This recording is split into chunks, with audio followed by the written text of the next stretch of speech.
teacher and headmistress in a secondary school. Apart working, she have committed other academic activities are visiting faculty for different courses or MET, PGDME, ECCE, MSc Nursing, Special Education, etc. and contributed papers at the international, national, regional and state levels in areas related to education and management of education and contributed articles to different educational magazines and written books on education and management of education.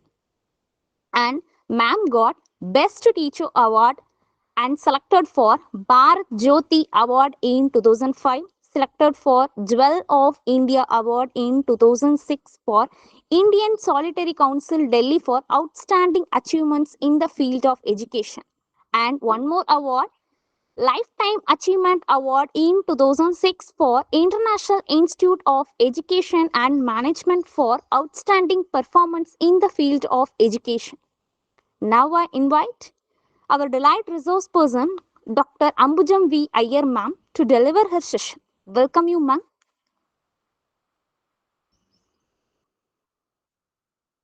Ma'am,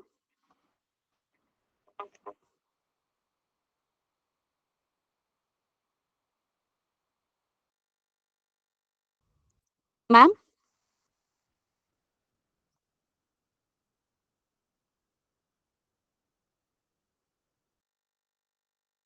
Her speaker is muted.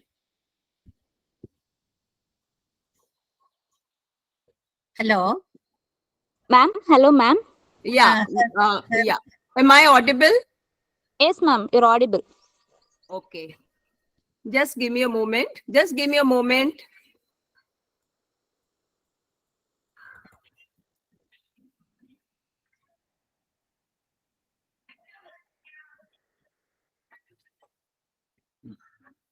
No, where do I go? Go back to the PowerPoint. You are in this one, yeah. Where were you? Google Meet. Ah, Where is the Google where is Meet? Google Meet? Here, I think is this. Ah. Ah. Okay, go to Windows. Just 1 second. Give me 1 second. Inge ಒಂದು Yes. Cooper. Uh, What is this? This one? this I one. get for. Yeah.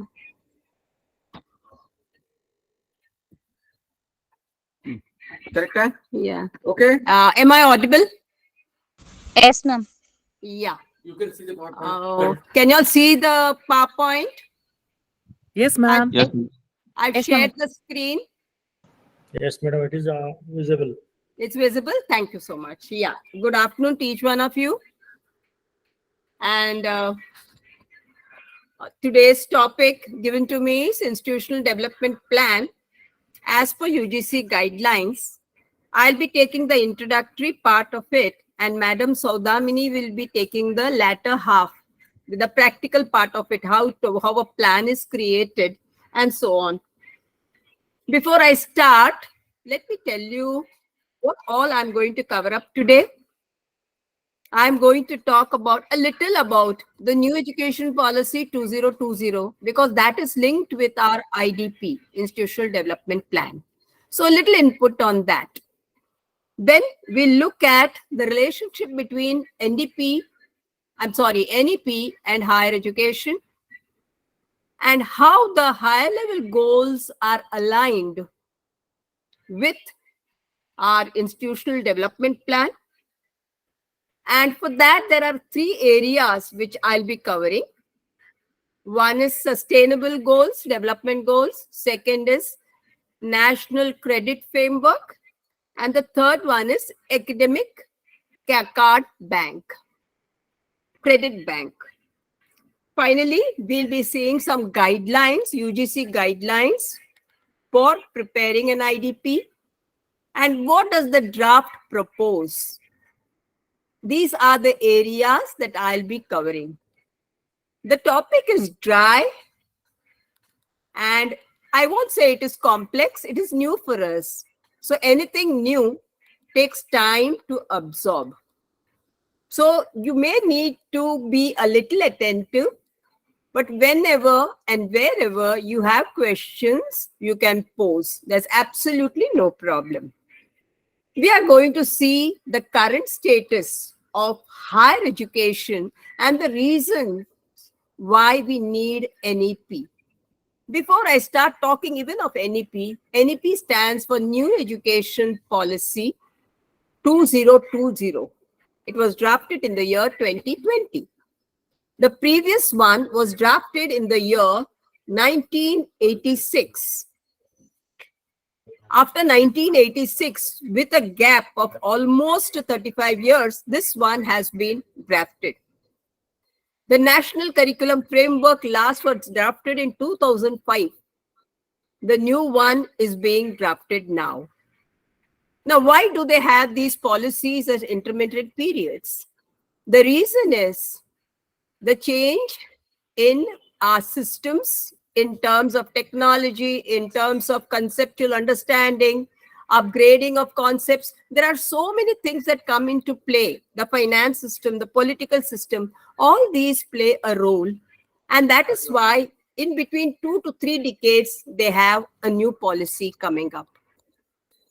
Now, this particular policy lays emphasis, that is New Education Policy 2020, lays emphasis on the integration of academic and vocational education. They found there were loose ends between academic education and vocational education, as a result of which the learning outcomes were very poor, meaning the students were not ready for the job market. Keeping all this in view, NEP 2020 was drafted. I go to my next slide.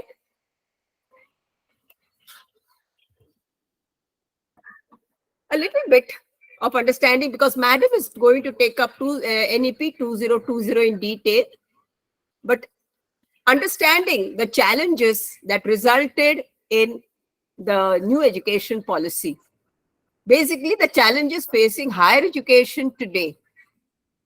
My first column, just focus on that. There is no match between the 3 columns, so don't start matching the columns. Just look at each column independently. We talk of low learning outcomes. The outcome of education. Finally, you have the input, process, output. Students enter the system. They go through the courses. They even have projects and researches done, but the outcome does not match the need of the market. That is when we say the learning outcomes are low. And that we find a lot in higher education. A graduate doesn't get a job in the market easily. And you'll find a number of unemployed students who have graduated but lack jobs. Second area which they found was inadequate teacher training, especially in the area of higher education. You'll be surprised to know we do have something for training in higher education, but it does not meet the needs of college professors. So the college professors are completely qualified. They have their doctorate degrees too. They've got all the other added qualifications, but they lack the training of how to teach. Probably that component may be taken care of. So this is one more area of challenge. The third area is limited access to quality education. Now, the word quality is a little slimy. It's a value-laden word because quality has different interpretations. Now, quality can be interpreted in terms of the type of faculty who come to teach. Quality can be interpreted in terms of the content being covered by the teacher concerned. Quality could be interpreted as, does it mean the final market needs? So quality could have various interpretations, and we find different higher education institutions lacking in each of these areas. So children do not get access to quality education. So some institutes get a NAC A++ grade, but still we find that education lacks quality because of faculty initiatives, because of lack of faculty training and many other reasons. There are hard separations between disciplines, and this is one more factor.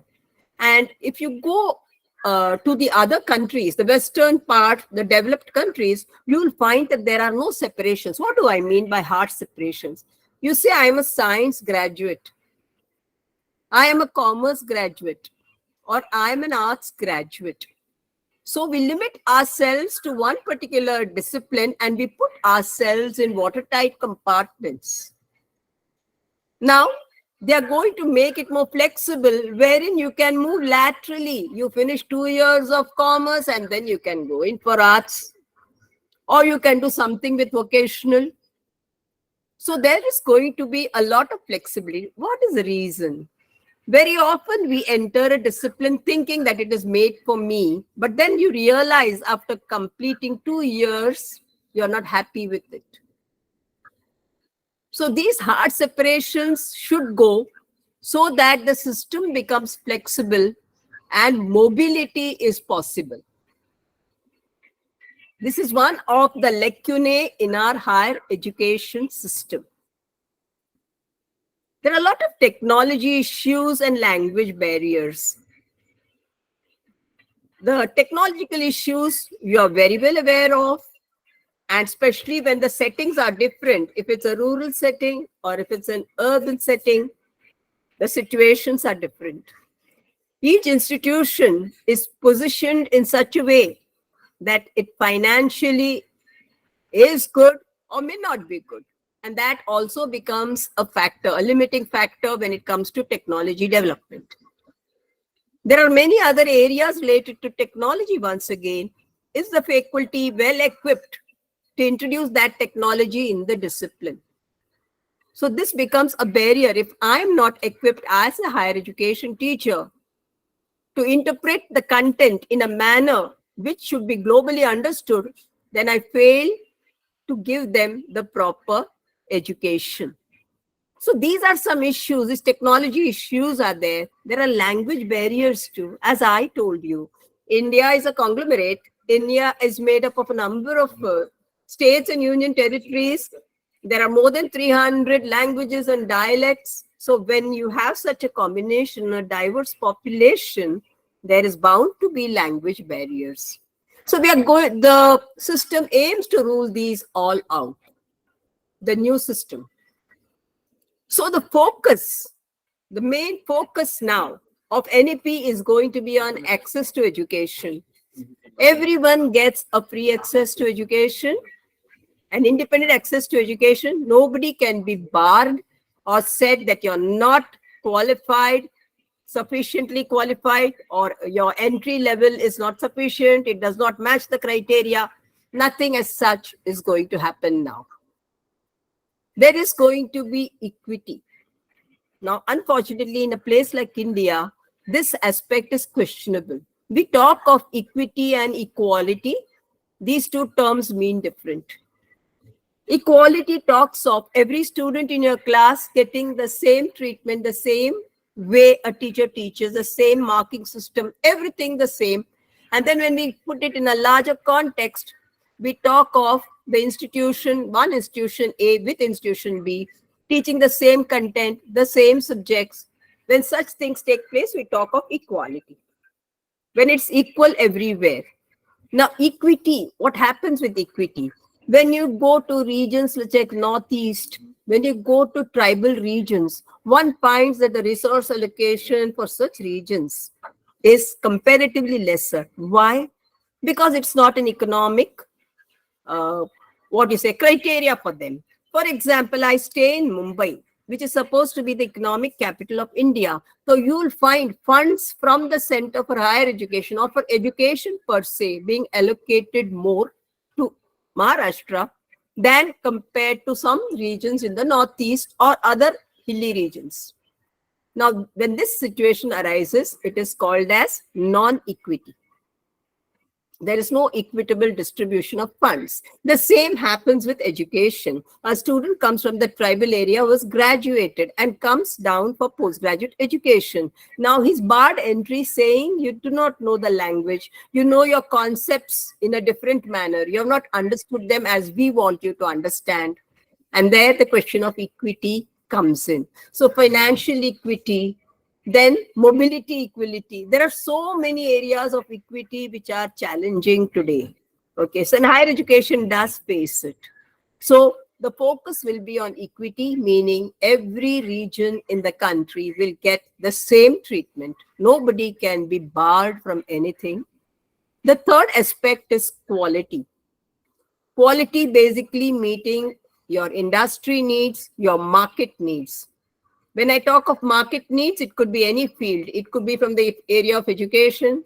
It could be from the field of my manufacturing, productivity, any sector, engineering sector, manufacturing sector, any sector that you talk of, or research.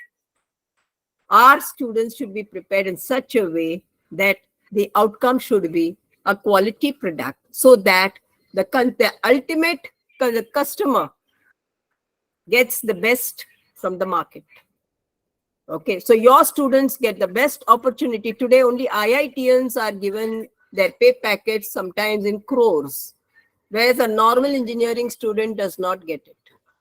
What is the reason? Because they believe IITs give quality education. Now, every higher education institution will be asked to provide quality education, and parameters are being drawn for it.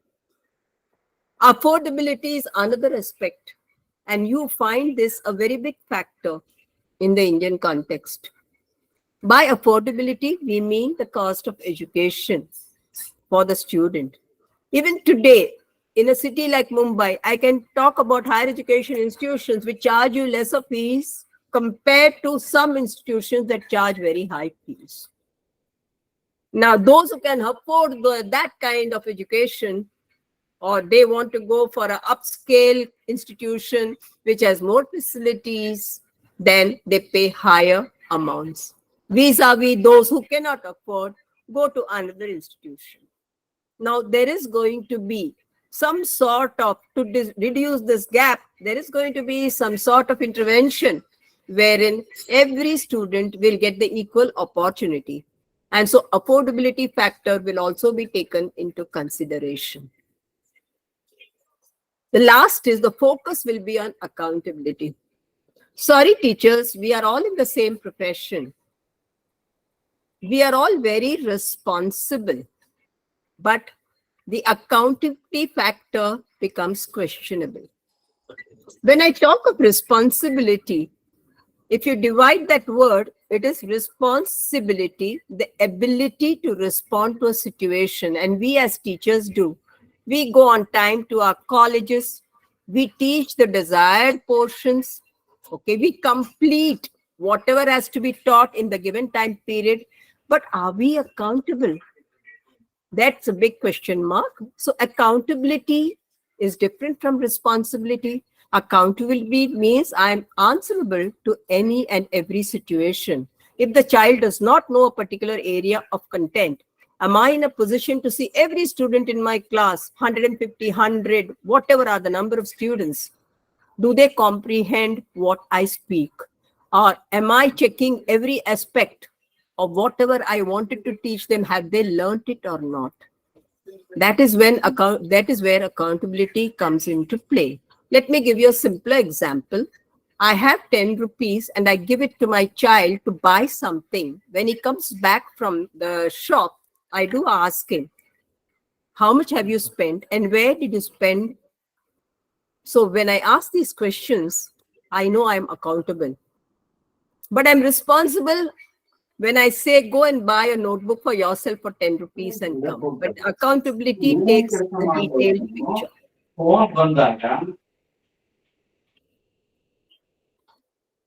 Okay, what is the ultimate result we are expecting? The full educational system, we are expecting it to become student-centric. We are expecting it to become multidisciplinary, because we are not going to make education into watertight compartments, there is going to be mobility. So from arts to science, science to commerce, suddenly you find finance interesting, you can move into that. So education is going to become multidisciplinary. Education is going to become holistic because it's going to look at academic, it's going to look at vocational education and training, and it's also going to look at experiential learning.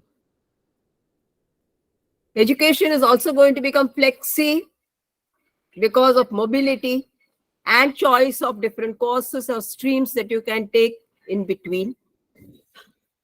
Education is going to become conceptual, and there is an emphasis here. By conceptual, I mean it's not going to be rote-oriented anymore. Rote education is going to be discouraged. Children will have to learn concepts. When they learn concepts, you're providing holistic education to them. They have to understand every concept that is given to them and in totality. So that type of education, it may have an experiential extension. Okay, very often when you talk of sciences or engineering, we limit ourselves to theory. But are we giving them the experience? We do have practicals, but experience is totally different. In the market, what is given? In other words, industry academic interface needs to improve. I'm going to my next slide. Are there any questions?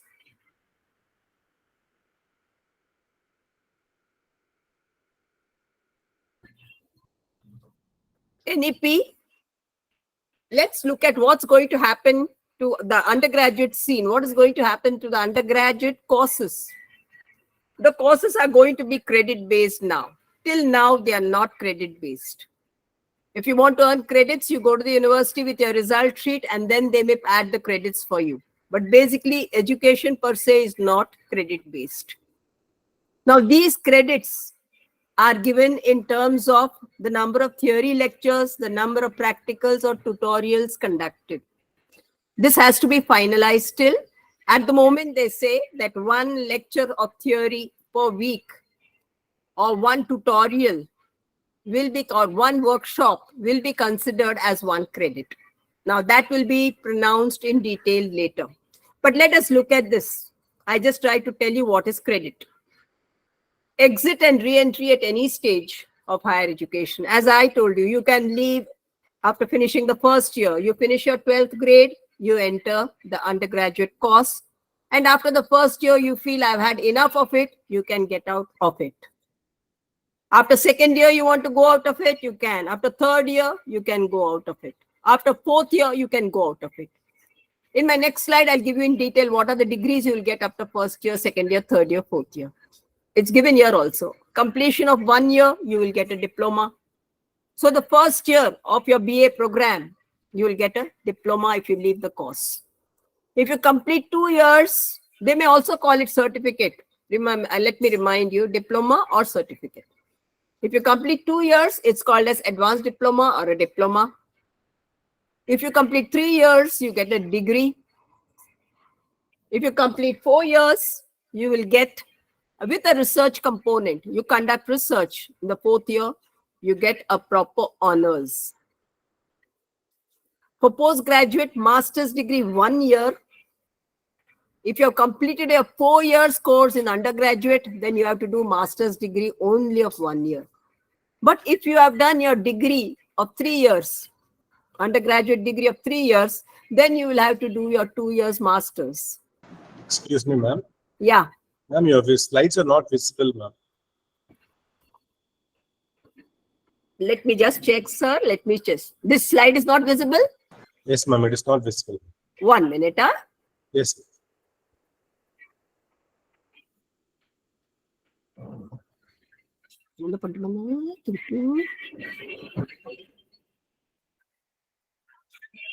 Okay, 300 which cannot be seen. 1 minute.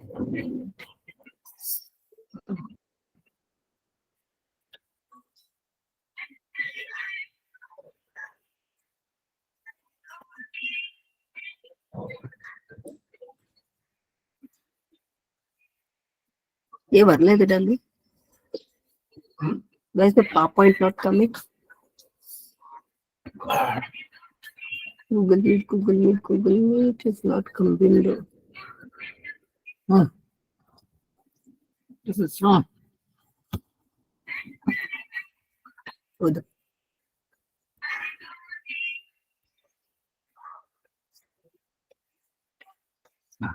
Can it be seen now? Hello? Yes, ma'am. Now only it is visible. Sorry. I'm sorry. Ma'am, you can switch on to the slideshow mode also, ma'am. At the bottom. At the bottom. Slideshow mode okay. One minute. Huh? Or you Okay, I'll can- go on the slideshow mode. yeah. I'll go on the slideshow mode. Yes. Thank you so much. It is seen now properly? Properly it is visible, ma'am. Thank you so much. Thank you. I'm sorry. Let me just quickly go through the points. At the undergraduate level, exit and re-entry at any stage. You can enter the system at any stage, first year, second year, third year. So there is a lateral entry is allowed. After the completion of 1 year, you get a certificate or a diploma. After completion of 2 years, you definitely will get a diploma or an advanced diploma. After completion of 3 years, you will get a degree. After completion of 4 years, with the 4th year conducting research, you will again get a degree. It's also called as honors, degree with honors. At the postgraduate level, master's degree of 1 year on completion of 4 years. Only 1 year master's if you have done your 4 years of undergraduate. But if you have done 3 years of undergraduate, then you have to do 2 years of master's. With 1 year will be a research component. The existing 5-year and UG, undergraduate and postgraduate courses will continue. The discontinuation of MPhil program. There will be no MPhil programs. After you pass your master's, you can directly enroll for the doctoral program. So direct enrollment to PhD on completion of master's degree. This is one of the best things that has happened. That will happen. I put this more clearly. Now these are called in terms of levels. You have 5, 6, 7, 8, 8, 9, 9, and 10. So from 5 to 10, your undergraduate starts from 5th level. The same thing, what I was showing in my previous slide, I've just written it in terms of semesters. 1 year means 2 semesters. The qualification you get is a certificate or may get a diploma. The credits that you earn is important here. So this credit is going to go to your bank. You will have a separate card, a bank card, just like how you have your ATM cards. Similar card will be there. So the moment you finish your first year, between 36 and 40 credits will directly get accumulated. When you do your second year, that is 4 semesters complete, you get a diploma, 72 to 80 credits get accumulated. When you do the third year bachelor's, 3 years, 6 semesters, you get a degree, 108 to 120 credits get deposited. When you do a bachelor's degree with 4 years and 8 semesters, you get an honors because you have got a research component there in the 4th year. So you get a degree with honors, 144 to 160 credits gets deposited. If you do your postgraduate diploma, which is 1 year of master's and 2 semesters, it's called as PG diploma, you will get 36 to 40 credits for that. And if you do your master's for 2 years, 4 semesters, you get master's degree after 3-year bachelor's degree. You get 70 to 80 credits. If you do your master's for 1 year with 2 semesters, but master's degree after a 4-year bachelor course, then you get 36 to 40 credits. For a doctoral degree, the minimum period will be pronounced. It will depend upon your coursework and your thesis. What you are going to publish, the work has to be a published work. Okay. Up till now, what thesis we were giving was also unpublished. But now it has to be published work. So you may have to give papers when you are conducting your research. You may have to publish them in journals or magazines. That type of published work will also be expected. Plus your thesis also should be a published work. meaning the world will know what you have done. Unpublished works, the world does not know what you're doing. Here you get global recognition also. Any questions related to this slide? It's the same slide, but translated in terms of credits.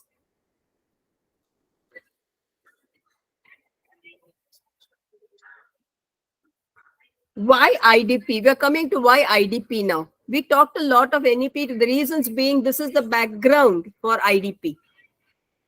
So we have set very high goals, or high level goals have been set via NEP. So NEP has got high level goals, and for achieving them, we have to look 9249.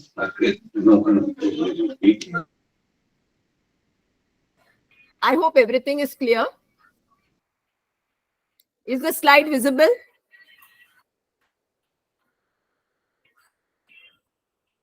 Is the slide visible? Yes, Yes, or ma'am. no? A slide is visible? Yes, ma'am. Yes, Yes, ma'am. ma'am. Yes, ma'am.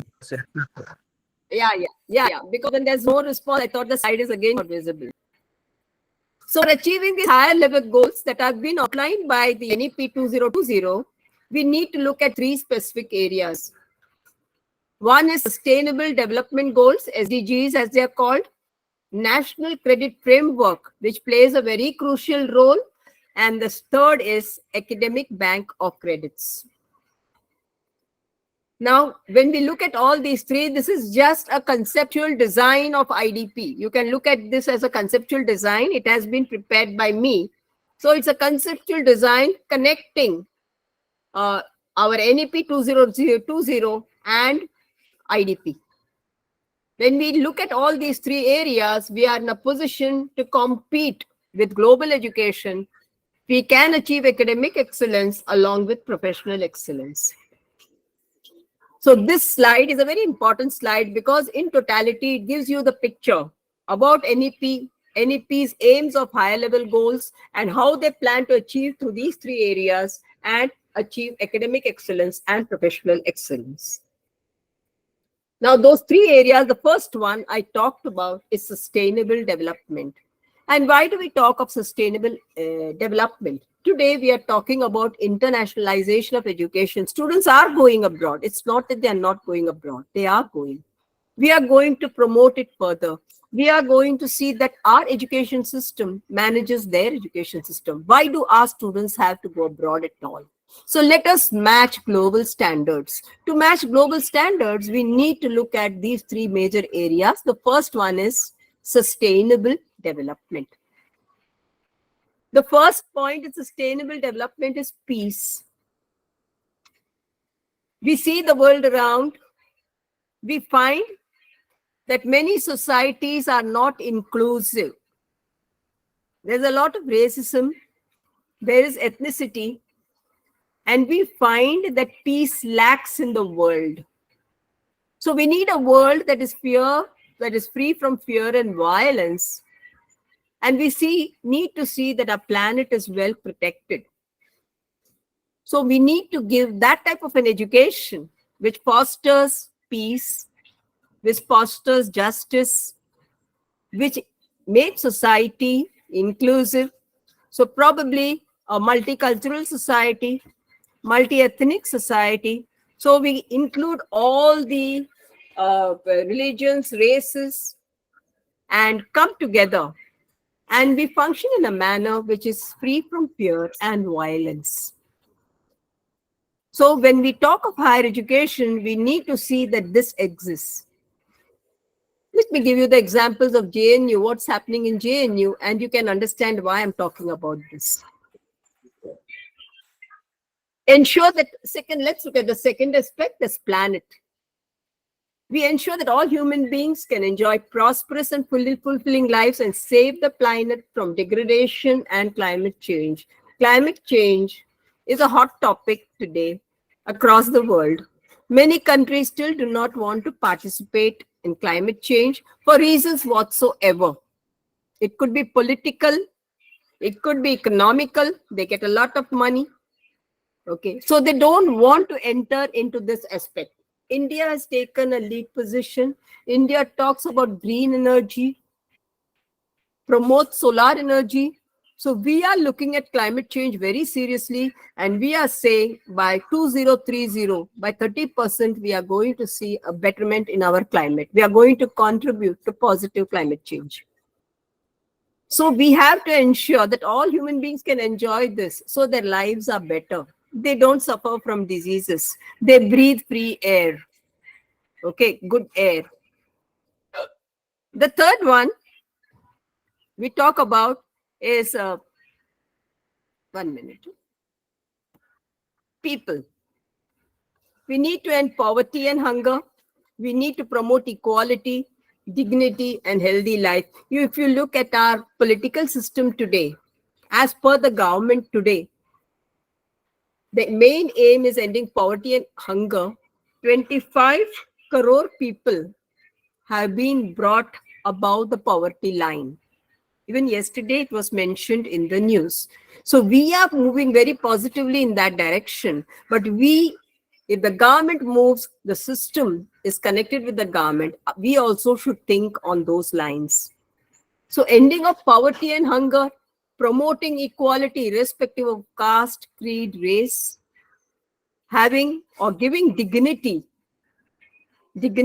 respect to every profession, irrespective of its nature, and a very healthy life. The next is prosperity. Enjoy that all human beings are prosperous. They have a healthy life. They have a fulfilling life. They have a harmonious life. Finally, the last one, which is the most important, mobilize the means required to implement the agenda. So we need probably to partner with other countries. Okay, how to implement this, and we are in the process. As far as climate change is concerned, as far as green energy is concerned, we are partnering in other spheres also, with respect to peace, with respect to prosperity. We are trying to improve the standards of people. You have seen when there was corona here, COVID-19, the way medicines were exported to those countries that could not afford it. So we are trying, partnership is present, but we would like to keep all this in mind when we talk of vision for excellence in higher education. Now, this is an important part. Our crux of this entire thing lies on this national credit framework. As I told you, credits mean, you know what is a credit? You have your debit and credit card. When amount gets credited, you're happy because the amount increases in your bank account. Similarly, here you can increase your credits. Of course, credits cannot be debited here. They only can be increased. There's no debit here.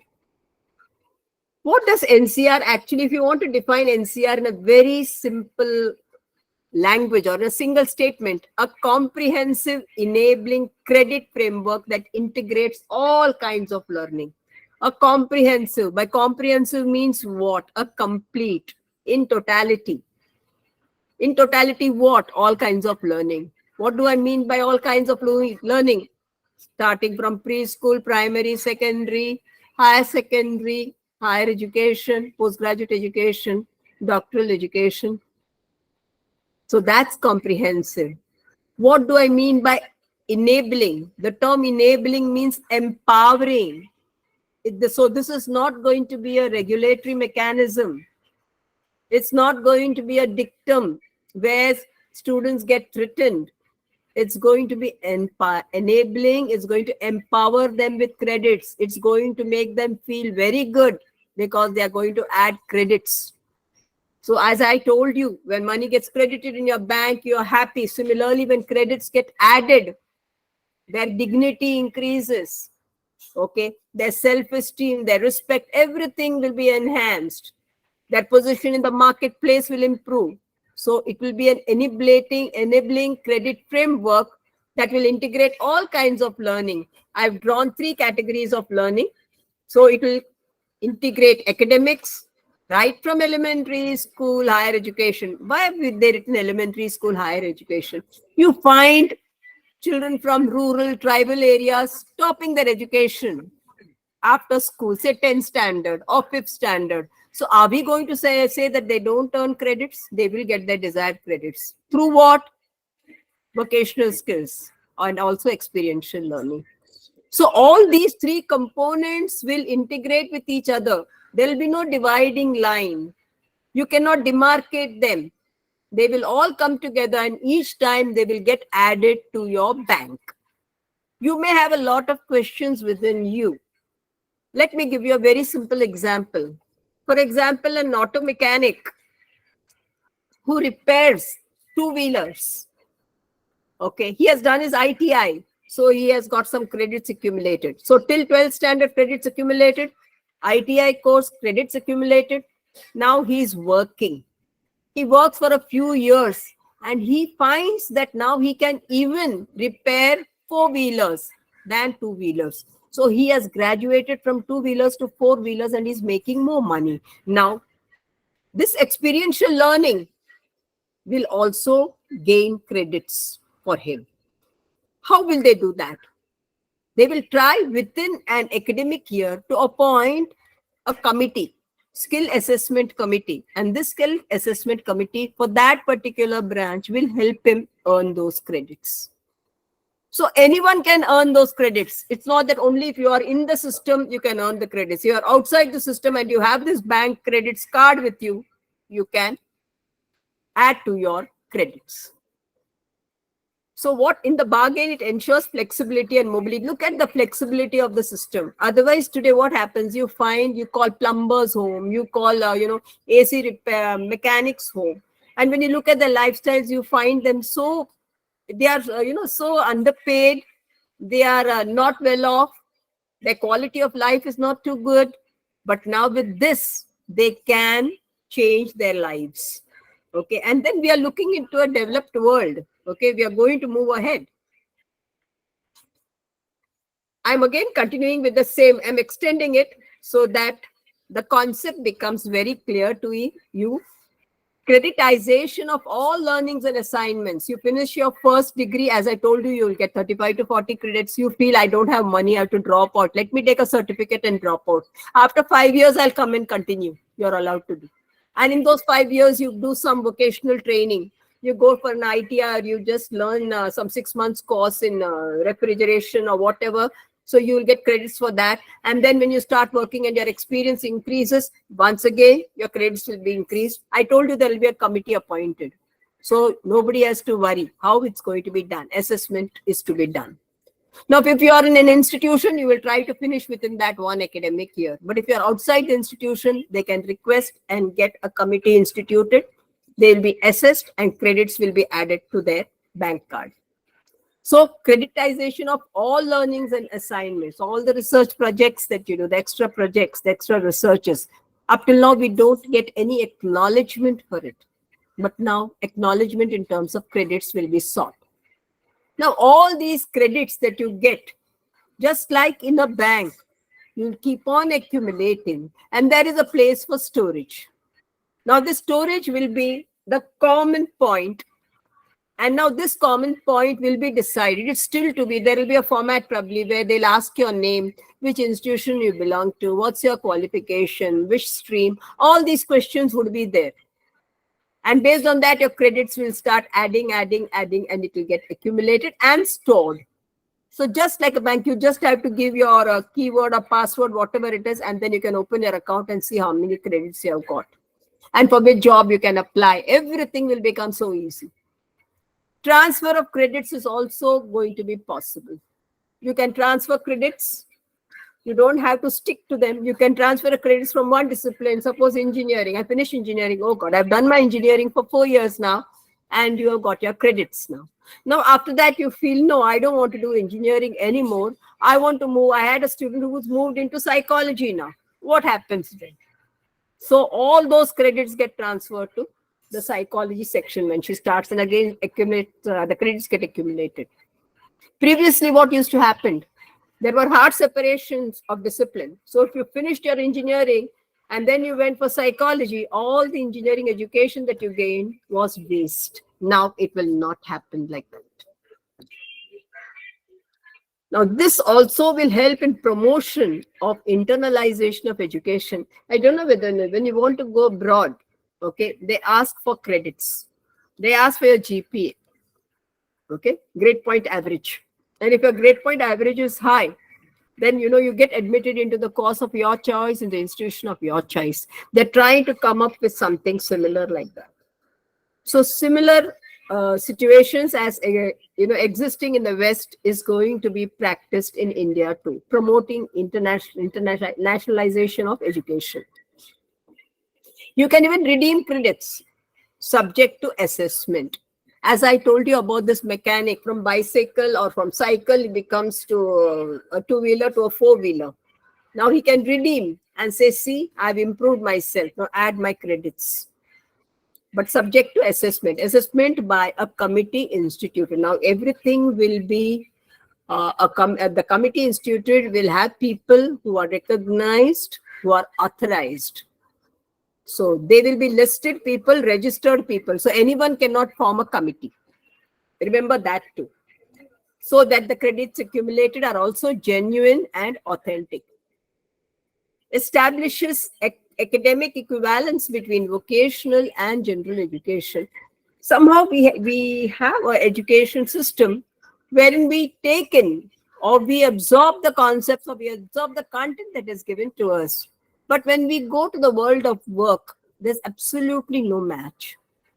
So vocational education is going to become a part of education right from your school education, right from standard 6. Every school needs to have a vocational room now. You could teach them carpentry. You could teach them anything. Anything. It could be sewing. It could be carpentry. It could be something to do with a medical field. It could be nursing. Anything. Anything that's related to the existing market opportunities. And that would be called as a vocational input given to students. It can start from standard 6. So children can also have their hands on that and find out their areas of interest right from the tender age of 10 or 11 years. Okay. So you try to bring an equivalence, not only purely with academic education and scores that got in academics, but also vocational. And so this balances, it brings about an equivalence. There's a good balance between the two, which is very much needed as of today. Provision for educational acceleration for gifted students. Now, unfortunately, this does not exist in our system at all. If a child is gifted, okay, and now they talk about Mensa and you have other external organizations which test your child. But within the system, we don't have any mechanism. You are too brilliant for that class and you know much more and you can go much beyond. Do you have a position? Do you have a scope for doing that? Now that's going to be one of the provisions that is going to be introduced in the system. Those who are gifted. Who are gifted students? Gifted students are exceptional students. Sometimes you may have read in the papers that a 12-year-old child has already completed his graduation or a 14-year-old is already a doctor. Now, these type of children are called as gifted children. Now, do we talk of gifted children only in academics? No. It could be from the field of arts, sports, music, anything. Okay. Differently abled. Differently abled are those children who have some handicaps and who cannot function normally. Now, I don't know if you know the case. 2 years back, there was a student, at least from Mumbai, who wasn't getting an admission into medical college because of handicap. And then finally, she had to approach the courts. And after approaching the courts, they told that she may be physically handicapped, but intellectually she's sharp. Okay. And if you want to test her reasoning powers and other intellectual exercises, just find out. And if she's okay, then she needs to get into the stream. And that's how she got into the stream. So it's very difficult today. Though we talk of inclusive education, and to a large extent, inclusivity has come into institutions at the school level. But when it comes to higher education, there are still gaping holes or big question marks before us. But now there is going to be a provision for differently abled students too. Enables mobility. As I told you, mobility means now I can move from institution A to institution B very, very carelessly. Otherwise, earlier I used to be cautious. If I move, my certificates will be taken away. Will I get the same degree or not? Now you don't have to worry about it at all. Operationalized through academic bank. The whole thing will be operationalized through academic bank of credits. So we have talked of sustainable development goals. We have talked about national credit framework, and we have seen the features of national credit framework. And let us look at academic bank of credits. As I told you, it's a bank, but it's a virtual digital storehouse of information of credits earned by every individual student. So every student in your college or in the university will avail this opportunity of opening his account. Of course, it's a virtual account, a digital account, and he will have a card. I've just given a small card here to just show you. The card may probably look like this, Academic Bank of Credits. He will know how much credits he has earned. Transfer of credits, he'll get an idea. And redeemed credits also, he'll get an institution B, he goes and does some vocational course. So he adds some more credits. Then he says, let me go back to institution A and do my master's. So he gets again credits accumulated. So in this way, transfer of credits takes place between institutions, within the institution, with experiential learning, with vocational training and education outside. All together will add to the academic bank of credits. Ma'am, sorry, ma'am, the screen is not visible.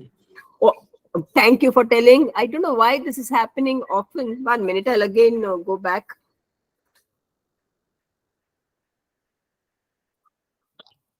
Is it visible now? No, ma'am. Not visible? Okay, 1 minute. I think I'll have to go all the way.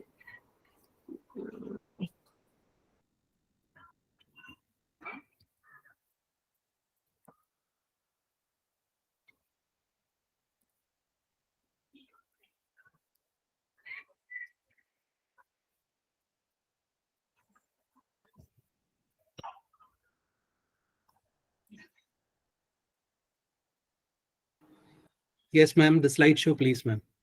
Is it visible? Yes, ma'am, the slideshow, can you please switch? Yeah, I'll go to slideshow.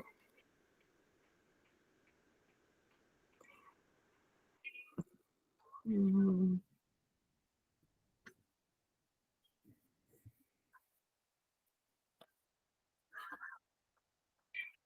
1 minute.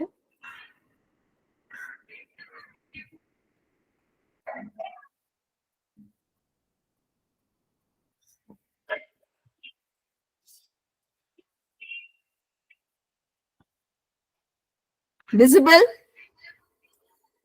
Yes, ma'am. Okay, It's visible now. Yeah, thank you. Please keep telling me. I don't know when it goes off. Yeah, this is Academic Bank of Credits. As I told you, you may be in institution A doing your graduation course. In the third year, you decide that I finished my degree, I've got my degree, and I want to do further now. I want to take some experience in finance. So you join a finance course in some other institution B. Your credits are already there with you. Then you finish your financial management course or some small course in taxation, say 6 months course. You add credits, those credits come back, and then again you go back to institution A and say, no, I want to finish my graduation with honors now. Let me do 1 more year. So you can move from institution A to B to C to D, and your credits keep accumulating. So transfer of credits is possible very easily. And everything is digitally managed. So you may have to give certain initial details, and once you fill those details, your credits are all managed. Now, when you look at these 3 major areas of NEP conceptualized with higher education, that is sustainable development goals, national credit framework, and the third one is the academic bank of credits, all the 3 together called for the need for institutional development. So that is why we need an institution development plan. Am I clear? Yes, ma'am. Yeah. So, very quickly, I will not waste much time on this slide. We all know what's a plan. A plan is a series of steps for achieving a goal. A plan positively leads to good results. Okay. We all plan, even for a family. There is family planning everywhere. In the morning, we are budget planning for home and even for our institutions. So planning is something which we cannot rule out. The next, we are talking about institutional development. We are talking about institutional plan. Now, this concept existed, say, 3-4 decades back, wherein every institution was expected to prepare a plan. And the plan, how was the plan prepared? Based on only two aspects, based on felt needs and resources available. So if they needed some infrastructure to be done, toilets or not, the drinking water, the laboratories were lacking, that were felt needs. And what were the available resources? Resources available with them or from the community. So they would look at what the resources were available with them, what were the needs, prioritize the needs, and accordingly make a plan. That was an institutional plan. But we are going a step further now and we are calling it institutional development plan. It's a comprehensive strategic plan. So you're going to look at the minutest, okay? And you're going to see that your institution will be empowered, your students will be empowered. And areas, we are going to prepare the plan so that we empower academic capabilities. So you have enough rooms, enough lights, enough fans, everything is sufficient. Every aspect of academic needs gets taken care of. Administrative capabilities accordingly are taken care of. Financial capabilities. Now you may pose a question here, I'll come to it later. Financial capabilities are taken care of. For one needs finance for running an institution. So we cannot rule that out. But IDP will see that even the financial capabilities are taken care of. Business autonomy while maintaining accountability. I told you what is accountability. You need to be answerable for everything. So you need to maintain that with business autonomy. What is business autonomy? Business doesn't mean the business that you're talking in the market, that type of business. The autonomy that you wish to have in your institution. You wouldn't want to be controlled. You want some freedom. You don't want the department sitting on your head and say, you have to do like this. These are the rules. You don't want all regulatory bodies on you. You want some amount of freedom. Okay, that freedom you will be empowered with. You say you feel that you want to take up a research project. Now you have to apply for a grant, UGC grant or whatever it is. No, I want to do it within my environment. Okay, I have the other resources. I have human resources. I have the other technical resources available with me and I want to conduct. That type of autonomy you are going to get. So when not many permissions will be required. Okay. So this is the type of plan that we're looking for. And I'll go a little slower. What is IDP? I made it still simpler.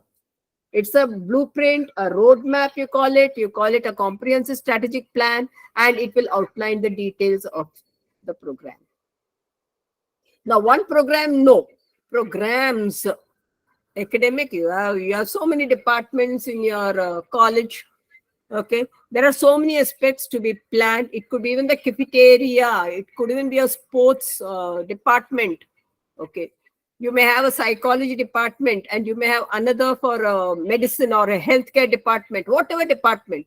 Every department outline details of the programs you're going to conduct in each of these areas. So it's going to be a blueprint, like how when you start a building, you don't just start constructing a building. You prepare a blueprint. Similarly, a roadmap or a blueprint will have to be prepared by you.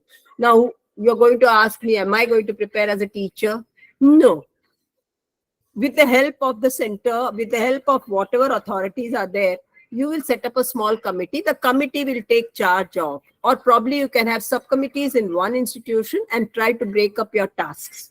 Okay. It entails various strategies and programs for a projected time period.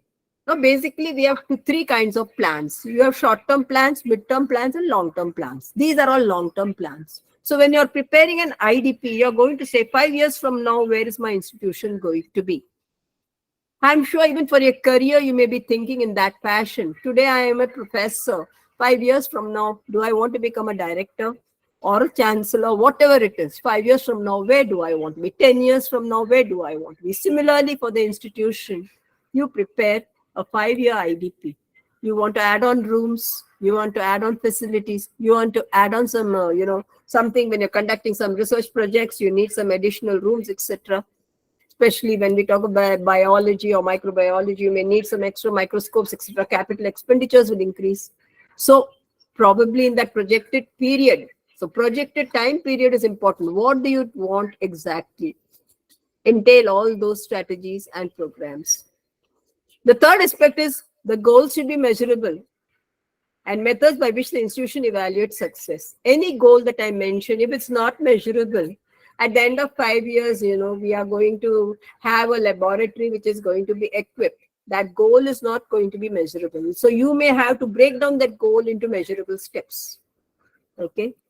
We'll be enrolling 100 students by the end. Now we are enrolling 50. Now we may be enrolling 100 students by the end of 5 years. And we will be introducing X, Y, Z also as extra components in our content. We'll be adding this. So you're going to measure them in terms of cost, in terms of types, everything. If it is not measurable, then they're not called as goals. They're just statements. And how are you going to achieve them? The means through which you're going to achieve that goal. Okay. Are you going to take add-on this one faculty? Okay. Or are you going to outsource it? Everything has to be mentioned. So the goals should be measurable and the means by which they are achieved also should be measurable. Only then can we evaluate success. Improve the quality and infrastructure of educational institutions. Infrastructure usually means a structure, the building, the rooms, the laboratories, the other small thing, the drinking water facility, the cafeteria, etc. So the quality has to be upgraded. Some standards will have to be maintained. An ultimate objective of IDP's institutional development plan is to make successful citizens. So basically, it's a blueprint. You're drawing out a blueprint. You're making or you're listing your strategies and programs. You'll be dissecting them and minutely examining each and write the goal for each and see that they are measurable. At the end of 5 years, yes, you can measure. Okay. Very often I'll tell you a very simple example. Teachers in schools say the pupil should understand the concept of heat. Now, understand is not measurable. Okay. When you just say the child understands, what do you mean by understand? The understanding for you is different and the understanding for X child, Y child, Z child will be different. So I have to break it down to measurable. So I may write the child defines heat, the child explains how heat can be transferred. So when I say defines, I've made it measurable.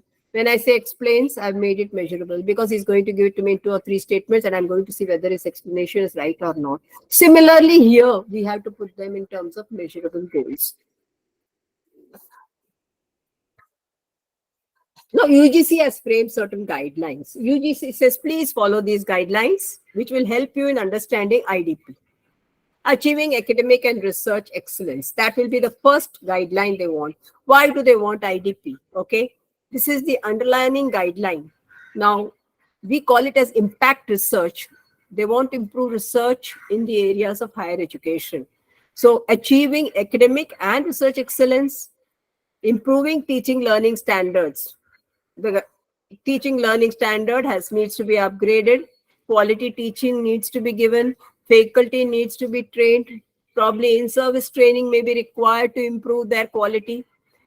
Enabling autonomy with accountability. Okay. You may do anything that you want in your teaching. We won't ask you to teach in X manner, or we will not say that don't conduct this research or that research. You do everything. Autonomy will be given to you, but with accountability. You're answerable for it. Diversifying fund resources for financial infrastructure. Now, by financial infrastructure, it doesn't mean building infrastructure. Finance, meaning how much funds are you allocating for each area? How are you diversifying these funds? Now, the committee will decide, are you allocating proportionately for every area? Does each area get enough significance for its operation? Okay. Recommended revenue sources for fully developed HEIs. HEI stands for Higher Education Institution. What are the recommended revenue sources? Okay, where are you going to get the money from? Is the UGC going to give you the money? Are you going to avail grants from some other places? You want to conduct a joint research, a very big research. Then how are you going to get the grants? You want to improve your building infrastructure. Where are you going to get the grants from? So the recommended revenue resources, probably the IDP, keeping in view NEP, will give you certain ideas from where you can generate resources, okay, for developing your higher education institution. Aligning existing courses with national framework. I talked about national framework. You may have a BA program in your college, but then if you want to align it with some other course, say you have BA only in certain disciplines, but you want to add some more disciplines, probably you can look at another institution near your vicinity and you can start aligning the existing course with the other course in that institution, keeping in view national framework, our national credit framework, which we talked about. Focus on faculty development. Every faculty, at present, we have in-service courses, we have refresher courses. Now, probably that may be re-engineered and there will be better faculty development programs, probably need-based faculty development programs, capacity building of individuals and training. Now, how is faculty development different from capacity building? Every individual has different abilities and capacities. So one looks at the potentials of the faculty, that particular faculty, and finds that that candidate is good for a better training. You may give that opportunity to that candidate, which is not there in the existing situation. Proper training could be given. So faculty development is normal. A small development course will be there, a program, a workshop, a seminar, and then the faculty gets developed. Alternatively, capacity building can be done on an individual basis.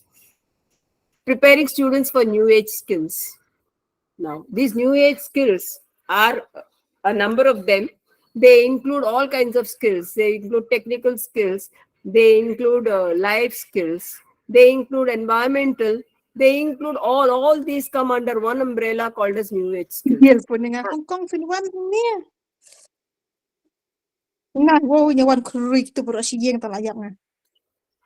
I'm sorry, there is a communication. There is a cross communication. Is the slide visible? Yes, ma'am. Yes, ma'am. Yes, ma'am. Yes, Visible. ma'am. Yeah, there was a cross communication. Emphasizing integrated skilling for improved enrollment. Now, once again, we are going to follow the tradition that exists in the Western countries. Our enrollment needs to be improved. So how are we going to integrate skilling with academics and increase our enrollment?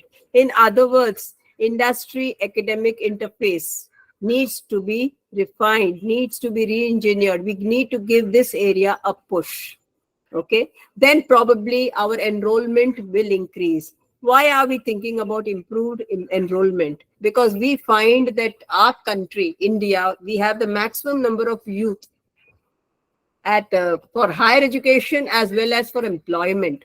And if these are not enrolled into institutions, then probably the development of the country may suffer.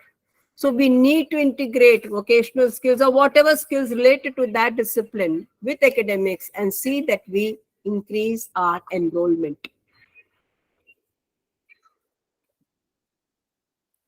What does the draft propose for higher education institution? What does the draft say about higher education institution? 50% of the total faculty requirement can be contractual, tenured, say for 1 year, for 2 years. So if you have about 10 in your institution, that 5 of them could be contractual. They could also be visiting from the profession and industry. Why are they asking for this? They want academic and industry both to be together while handling any course content for that matter.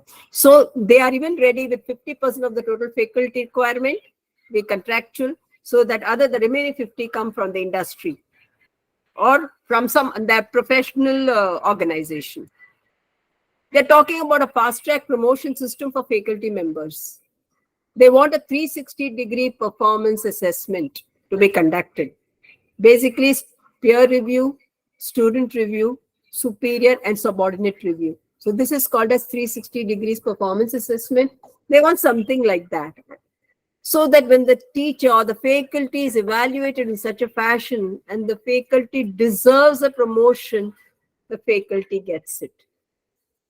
If the faculty conducts an impactful research, okay, now that also could be looked upon as creditable and given to the faculty. A promotion could be given to the faculty.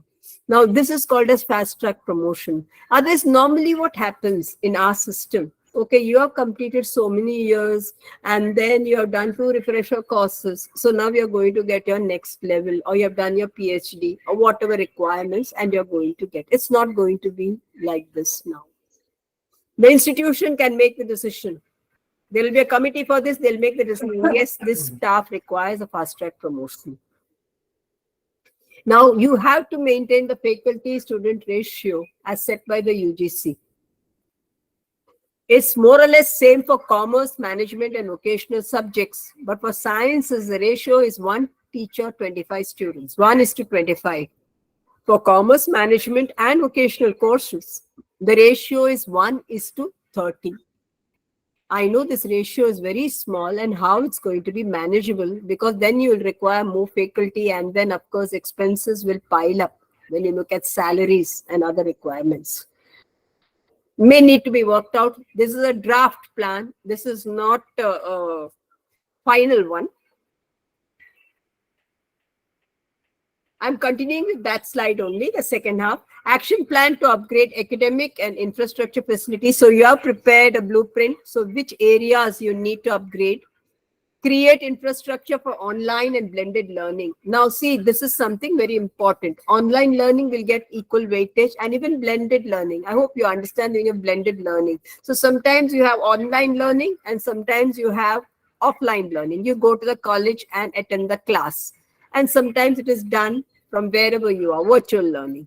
So that's blended learning. So blended learning or even pure online learning. So create the infrastructure for that in terms of technology, whatever required. And see, this can be conducted. It gets the same weightage as normal learning situations. Create infrastructure for differently abled students. Yeah, we have differently abled, but there are what you say, when they climb up, they get down, are there proper ramps for them? Okay, is there smooth mobility for them? That's something which is very important. We need to look into. Assess the adequacy of infrastructure and academic facilities available in higher education institutions. And finally, audit of campus of higher education for efficient utilization. Now, this will be done, audit will be conducted by the central body. Is the land utilized appropriately? Be surprised to note very often the land gets underutilized or overutilized. Okay, so this aspect will be audited. Now, I don't know, they are planning to use the term HEC or Higher Educational Council of India instead of UGC. So the term of UGC and the term AICT, All India Council for Technical Education, will no more be applicable, and a common term called as Higher Education Council of India will be used. Higher Education Grants Council will be instituted, and this will take charge of funding and financing. This is where I tell you, every higher education institution should take note of this. The Higher Education Grants Council will take charge of funding and financing of higher education based on transparent criteria. So when you prepare your plan, see that the strategy or your plan is prepared in such a clear manner where the goals are measurable, so that proper criteria, on that criteria you can ask for funds, including the institutional development plans prepared by the institutions and the progress made on their implementation. Probably they'll ask you a 3-monthly progress or a 6-monthly progress if they are giving you the funds. So this is something which is going to take place. And to end this, I just want to say that 11th February probably is the last date, okay, for you all to respond, for the higher education institutions to respond to this draft, whether it's acceptable, whether you have certain comments to make. For example, some universities in Calcutta have raised a lot of objections to many things. They feel that this particular draft or these guidelines and the draft proposed, there are many controversies, and probably it's very difficult to implement.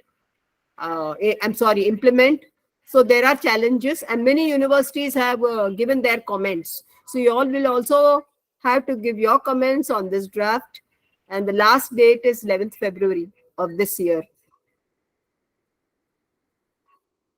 I've drawn a simple figure.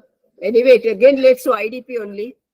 You plan, you do, you check and act, and you see that you're going miles ahead, and your institutional development plan will work successfully. Thank you.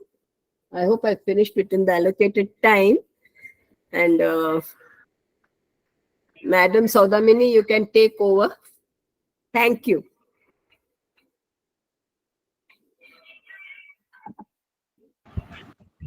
Thank you so much, ma'am, for your very wonderful session. Next.